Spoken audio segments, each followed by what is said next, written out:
Welcome back for the third video of two videos for PIA's 3.5 pre-flighting. I am terribly sorry, guys. I totally messed up on my two-video promise, but on a technicality, I forgot to resume the recording when I was done with the packaging portion.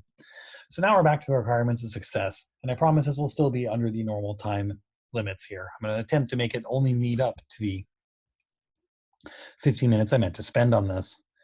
So in order for this to work out in pre-flight, you need to make sure you have the proper verbiage in the quotation. You perform your pre-flighting immediately upon receiving the customer file, and you communicate with the customer what's going on. Step one, verbiage on the quote. I don't normally do PowerPoint karaoke, but these are red words. And any of you who know about red words in religious texts, those tend to be pretty important. Let's see what we have to say here from PIA. This quote is based on electronic files that are ready for output. Any corrections or changes necessary to ensure successful output will be charged as additional work at the appropriate hourly rate upon approval of the customer. End quote. So when you're having a customer sign the document saying they're ready for this job to get started and they're going to pay for it, they understand going in that if you find problems with their file that need fixing, you are not going to fix them for free. And it's either going to take more time or more money or both to get their job done than originally quoted if there are problems. Step two, do the pre-flight. When you get the file, check it immediately.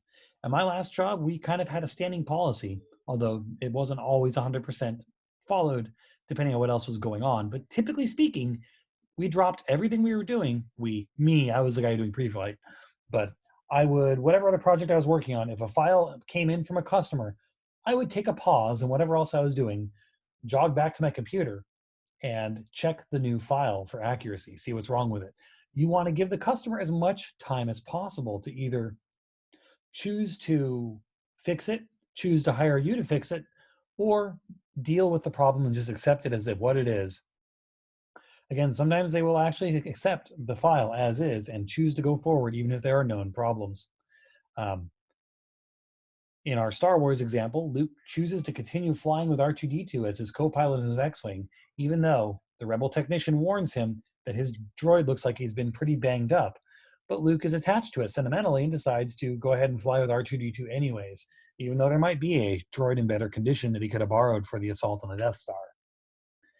Likewise, in actual print terms, at my last job, one of the clients I used to work with was the YMCA of Orange County, and they would often send files with low-resolution pictures, and sometimes they were badly taken, and they would prefer these pictures to be kept, because these pictures were actual pictures of kids at their summer camps, doing summer campy things at their camps, and they were actual neighborhood kids from the actual places they were sending the cards to, showing their community doing things.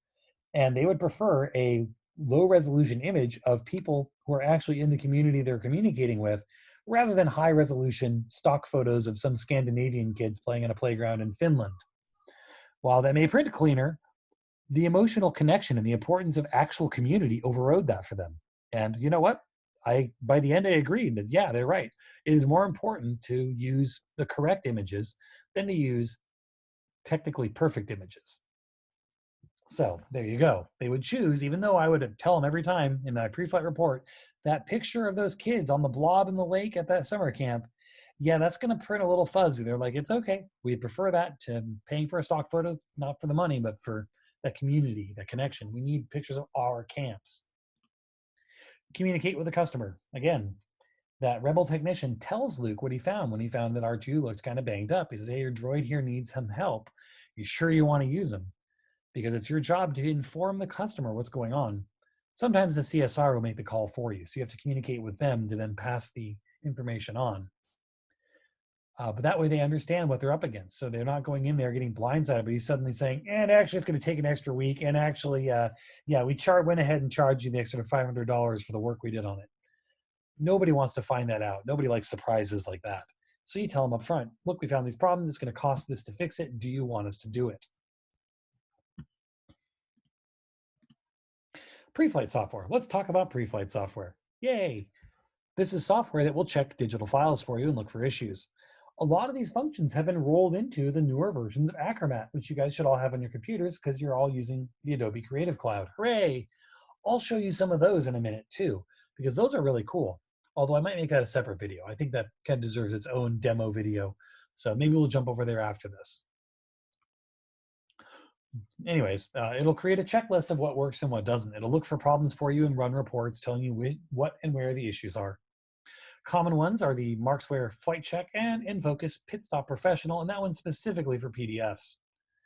There's also some built-in software inside InDesign now too, which I should also show you. Some of these softwares are able to look at a native file and all the links to figure out what's going on. Others require a PDF to be looked at.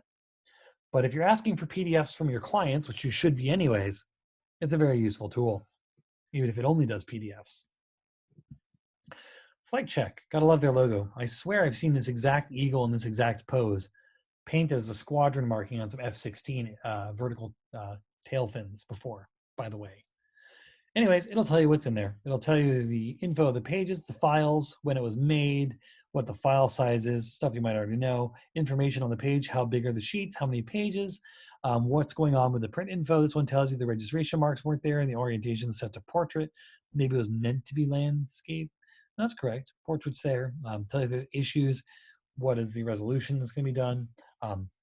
Moving on with it, tells you what colors of ink are involved in the print file you've been sent. We'll look at that as well on our Acrobat pre-flight thing here, because there's some good stuff in there as well. Tells you the fonts that are in use and if they've been included or not, and if they have problems or not. Lets you see all the linked images and what their resolutions are, and if those are going to work or not. And there's also Pit Stop, which does very similar things. It just shows it in its own way of showing, has its own menus to show you its version. Anyways, this is the end of part 2 of PIA's 3.5, and I'll throw up an extra video for you guys on the Acrobat and InDesign ways of doing pre-flight, so that you can check your own work while you're working on it.